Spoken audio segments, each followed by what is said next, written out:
Hello everyone, मी विनया टेंबे आणि आज मी तुमच्याशी लहान मुलांमधील क्रोधाचा झटका याविषयी बोलणार आहे. लहान मुलं म्हणजे मला इथे 3 ते 5 किंवा 6 वर्षाचं जास्तीत जास्त एवढ्याच वयोगटातल्या मुलांबद्दल बोलायचं आहे. आता क्रोधाचा झटका किंवा लहान मुलांमध्ये क्रोधाविष्कार याचं प्रमाण मुळातच खूपच कमी आहे. आणि क्रोधाचा झटका येतो म्हणजे नक्की काय होतं, तर मुलं अचानक म्हणजे शांत आनंदी खेळणारी मुलं अचानकपणे काहीतरी झाल्यासारखं, झटका आल्यासारखं प्रचंड रागावतात, प्रचंड संतापतात, आरडाओरडा करायला लागतात, लाथा झाडायला लागतात, भोकाड पसरून रडायला लागतात. म्हणजे कुठे आहे तुम्ही सगळेजणं ह्याचं भान त्यांना नसतं, त्यांना कळत नसतं एवढं काही. समुद्रावर फिरायला गेलात तर तिथे वाळूत बसतील आणि अचानकपणे सुरुवात करतील जोराजोरात भोकाड पसरायला. मॉलमध्ये फिरत असलात तर त्या ठिकाणी एकाच जागी बसून हट्ट केल्यासारखं मला उठायचं नाही आणि काही केले ऐकायचं नाही अशा पद्धतीने काहीतरी वागायला लागतील. असं कुठेही म्हणजे सार्वजनिक ठिकाणी म्हणा, घरातच म्हणा, भरपूर पाहुणे जमलेले असताना किंवा एखाद्या कार्यक्रमात, लग्नाला, कुठच्या तरी समारंभाला गेले असाल तिथे असं मुलं करू शकतात. आता हे प्रमाण खूप कमी आहे आणि पालक म्हणून तुम्हाला काळजी करण्याचं सुद्धा काही कारण नाही. सगळ्यात महत्त्वाची गोष्ट, तुम्ही पालक म्हणून कुठेही कमी पडत नाही हे लक्षात ठेवायचं आहे. कारण मुलांमध्ये हे असा कधीतरी प्रचंड प्रमाणात राग येणं अगदी साहजिक आहे, नॅचरल आहे, नैसर्गिक आहे. त्यात काळजी करण्यासारखं काहीही नाही. आणि महत्त्वाची गोष्ट, तुम्ही पालक म्हणून किंवा आईबाबा म्हणून कुठे काही कमी पडताय असाही त्याचा अर्थ होत नाही. नैसर्गिक असल्यामुळे ते होतं, कधीतरी असं होतं मुलांमध्ये, प्रमाण खूपच कमी असतं.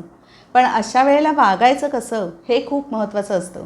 आज मी तुम्हाला पालक म्हणून त्याच काही टिप्स देणार आहे की समजा असा कधी प्रसंग तुमच्यावर आला तर त्यावेळेला तुम्ही पालक म्हणून कसे वागाल तुमच्या लहान मुलांची, 3 ते 5 वर्षाच्या वयोगटातल्या मुलांची.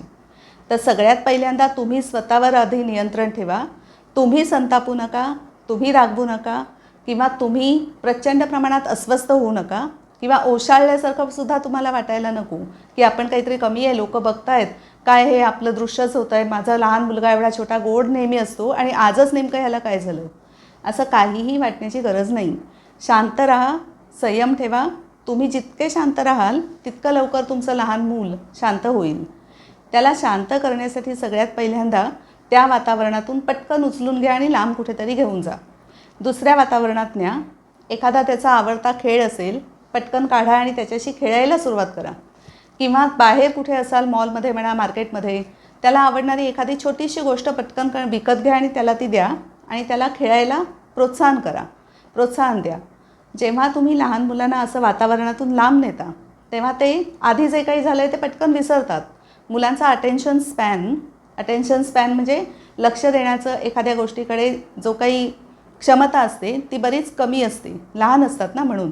त्यामुळे अटेन्शन स्पॅन कमी असल्यामुळे पटकन ते आधीचं विसरतात आणि मग नव्या वातावरणात म्हणजे नवा खेळ खेळायला लागलात, सहजपणे रमतात आणि त्यांचं रडणं, आक्रस्ताळीपणा करणं सगळं शांत होतं हळूहळू.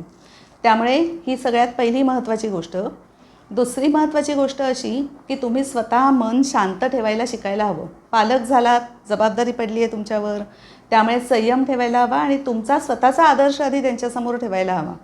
तुम्ही स्वतः नेहमी शांत, संयमित असं वागणं मुलांसमोर केलं की मुलं आपोआप हळूहळू तुमचंच अनुकरण करतायत आणि त्यामुळे तेच अनुकरण त्यांनी केलं की मुलंसुद्धा हळूहळू छान, शांत, संयमी अशी आपोआप होतील. आणि इतक्या लहान मुलांना काचेच्या गोष्टी नेहमी हाताळायला आवडतात. आता हाताळलं तर काय होतं आहे, फुटेल हे तर आहेच, पण शक्यतो त्या काचेच्या गोष्टी त्यांच्या नजरेआडच ठेवा. म्हणजे काय होतं की हवं आहे मला आणि बाबा देत नाही किंवा आई देत नाही असं काहीतरी एक त्यांना वाटतं आणि मग ती रागावतात कधी कधी. हे सगळं थांबेल. त्यांच्या समोर नसलं, नजरेसमोर, की त्यांना थोडंच काही कळणार आहे. त्यामुळे मग ती आपोआप शांतच असतात मग. किंवा एखादी गोष्ट त्यांना खूप हवी आहे, म्हणजे हवी हवी हवी हट्ट धरला आहे कितीतरी दिवस आणि तुम्ही सतत त्यांना नाही म्हणून धुडकावून जाताय सरळपणे, विचार न करता पटकन, नाही तुला हे अजिबात मिळणार नाही. म्हणजे मुलाने काही मागितलं, हो, नाही, का, कारणं काही न देता अचानक त्याला अजिबात मिळणार नाही, गप्प बस, अजिबात मला विचारायचं नाही परत तू, असं जर ताडकन त्यांना ठणकावून सांगत असाल तर तसं न करता नाहीच म्हणा. म्हणजे ते तुमचं ठाम आहे ते ठामच असायला हवं, त्यात नाही प्रश्न काही. पण नाही म्हणण्याची सुद्धा एक पद्धत असते. फाटकन बोललं की लागतं मुलांनासुद्धा समजत असतं, भावना असतात ना त्यांना. त्यामुळे तसं न बोलता का नाही याचं थोडक्यात त्यांना समजेल अशा छोट्याशा साध्या भाषेत पण त्यांना समजावून सांगा की बाबा असं असं आहे म्हणून तुला आत्ता ते नाही मिळणार आहे. कधी मिळणार असेल तर कधी मिळणार आहे ते सांगा. जर तुम्हाला ते शक्यच नसेल तर तसं सांगा. काय असेल ते त्या मुलांच्या लेव्हलला जाऊन त्यांच्या पातळीवर खाली उतरून त्यांच्या साध्या सोप्या भाषेत त्यांना ते समजावून सांगा. असं मुलांशी जेव्हा तुम्ही कायम सकारात्मक वागाल ना घरी कायम नेहमी, तेव्हा मुलं असं साधारणपणे करत नाहीत, प्रमाण कमीच आहे.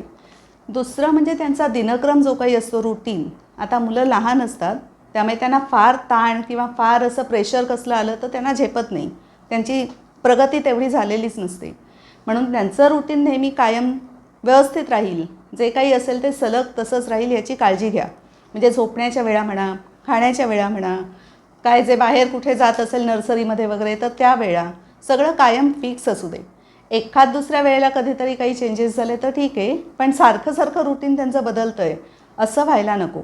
रात्रीची जागरणं त्यांना नाही झेपायची, त्यामुळे मुलं त्यांच्या वेळेला व्यवस्थितपणे झोपायची त्यांना सवय लागू दे. त्याचप्रमाणे दुसरं महत्त्वाचं आणखीन एक गोष्ट म्हणजे लहान मुलं आहेत हे लक्षात ठेवूनच तुमचं रुटीनसुद्धा तुम्ही जरा बनवा. कारण तुम्ही त्यांच्याबरोबर जितके जास्त राहाल, जितका जास्त क्वालिटेटिव्ह वेळ असा जो आपण म्हणतो, म्हणजे खरं त्यांच्यात रममाण होऊन जितकं त्यांच्याबरोबर तुम्ही टाईम स्पेंड कराल किंवा वेळ घालवाल तेवढं ती मुलं आणखीन शांत आणि आनंदी कायमच राहतील. अशा बारीक बारीक गोष्टी जेव्हा तुम्ही पालक होता तेव्हाच तुम्ही सुरुवात करायला हवी, स्वतःमध्ये बदल करायची. आधी आत्तापर्यंत जोपर्यंत बाळ नसतं तोपर्यंत कसं असतं की तुम्ही कपल असता, जोडपं असता, तुम्ही मोकळे असता आणि इकडे तिकडे फिरणं भटकणं, कधीही हॉटेलमध्ये जाणं, पिक्चरला जाणं हे नॅचरल आहे, चालू असतं. पण जेव्हा बाळ होतं दुसऱ्या कोणावर तरी सोपवून दिलं आणि आपण आपलं रुटीन तेच चालू ठेवायचं आणि मुलांनी मात्र शांत राहायला हवं असं अपेक्षा करायची. असं नाही होत. बाळाला जरी लहान असलं तरी त्याला आई हवी असते आणि म्हणून वेळ आईच नाही, आई आणि बाबा दोघंही वेळ मुलांसाठी म्हणून द्यायला हवा. म्हणजे जेवढं तुम्हाला ऑफिसमध्ये जायचं आहे ते पर्याय नाही, ते जायला हवं, पण जास्तीत जास्त वेळ मुलांबरोबर काढायलाच हवा तुम्हाला. जेव्हा तुम्ही असं तुमच्यातच मुळात बदल कराल, चांगल्या ज्या काही गोष्टी असतात त्या आत्मसात कराल, तेवढं तुमचं लहान मूलसुद्धा आनंदी आणि उत्साही असं कायम राहील, याबद्दल नक्कीच म्हणजे काही शंकाच नाही. आज मी इथेच थांबते. हे सगळे बारीक सारीक सगळे बदल जेव्हा तुम्ही कराल तेव्हा तुमचं बाळ नक्कीच आनंदी होईल, याबद्दल खात्री बाळगा. मी विनया टेंबे आणि मी काउन्सिलिंग प्रॅक्टिस करते ऑनलाईन ऑफलाईन. कॉन्टॅक्ट करायचं असेल तर माझा मोबाईल नंबर आहे 9960004645 9960004645. माझा व्हिडिओ जर आवडला असेल तर नक्कीच लाईक करा, शेअर करा आणि सबस्क्राईब करा आणि नेहमीच माझे व्हिडिओज बघत राहा. नवं काहीतरी सांगण्याचा मी नेहमीच प्रयत्न करत असते. Thank you very much. बाय.